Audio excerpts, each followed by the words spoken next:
అత్త ఆకలేస్తుంది, ఏమైనా చెయ్యవా? ఏం చేయను? ఏదో ఒకటి చెయ్యి. సరే అయితే. హే గాయస్, ప్రాసెస్లోకి అయితే వెళ్ళిపోదామా. చిన్న మీడియం సైజ్ ఆనియన్స్ 2, ఒక చిన్న క్యాప్సికమ్, కొంచెం కొత్తిమీర, పచ్చిమిర్చి, అల్లం వెల్లుల్లి ఇవన్నీ తీసుకున్నాక మంచిగా వాష్ చేసుకొని నేను చూపించిన విధంగా ఇలాగా నాజుగ్గా సన్నంగా చాప్ చేసుకొని పక్కన పెట్టుకున్నాక ఇలా బ్రెడ్స్ తీసుకొని మీకు కావాల్సినన్ని వాటిని సైడ్స్ కట్ చేసి ఇలా క్యూబ్స్ కింద కట్ చేసుకోండి.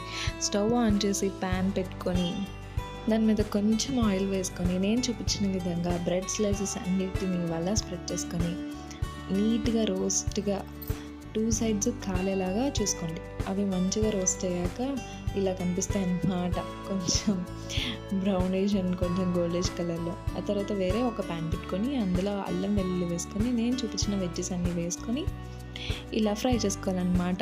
అందులో కొంచెం ఉప్పు వేసుకొని మళ్ళీ ఫ్రై చేసుకోవాలి. అలా కొంచెం మగ్గాక అందులో కొంచెం పెప్పర్, కొంచెం కారం వేసుకొని మళ్ళీ వాటిని మంచిగా ఫ్రై చేసుకోవాలి. ఇలా కొంచెం మళ్ళీ ఫ్రై అయ్యాక కొంచెం అందులో టమాటో కెచప్, తర్వాత కొంచెం వెనిగర్, కొంచెం సోయా సాస్ వేసుకొని మంచిగా మళ్ళీ రోస్ట్ చేసుకోండి. హై ఫ్లేమ్లో చేసుకోండి, మర్చిపోకండి. ఇవన్నీ హై ఫ్లేమ్లోనే నేను చేశాను అనమాట. సో ఈ ప్రాసెస్ నుంచి అయితే మంచిగా హై ఫ్లేమ్లోనే చేసుకోవాలి. హై ఫ్లేమ్లో మంచిగా వాటిని అలా కలుపుతూ ఉండండి. అవునండి, చెప్పడం మర్చిపోయాను, అక్కడ నేను చిల్లీ పౌడర్ వేసాను కదా, సో మీరు అందులో చిల్లీ పేస్ట్ కూడా వేసుకోవచ్చు. బట్ యాక్చువల్గా అయితే చిల్లీ పేస్టే వేయాలి. నేనైతే చిల్లీ పౌడర్ అయితే యూజ్ చేశాను. ఇప్పుడు చూపించినట్టుగా ఒక 1/2 గ్లాస్ వాటర్ అయితే వేసుకోండి. మంచిగా గ్రేవీ టెక్స్చర్ అయితే కొంచెం వాటరీగా ఉంటుంది. అందులో కొంచెం కార్న్ఫ్లోర్ యాడ్ చేసుకొని వాటర్లో కలిపి దాన్ని కూడా మంచిగా బాయిల్ అయితే మనకి ఇలాగా చిక్కగా వచ్చింది అనమాట గ్రేవీ అంతా. ఆ చిక్కగా గ్రేవీ అంతా వచ్చినప్పుడు దీంట్లో మనం ఏం యాడ్ చేయాలి అని నేను మిమ్మల్ని అడుగుతున్నాను. బ్రెడ్ ముక్కలు యాడ్ చేయాలి.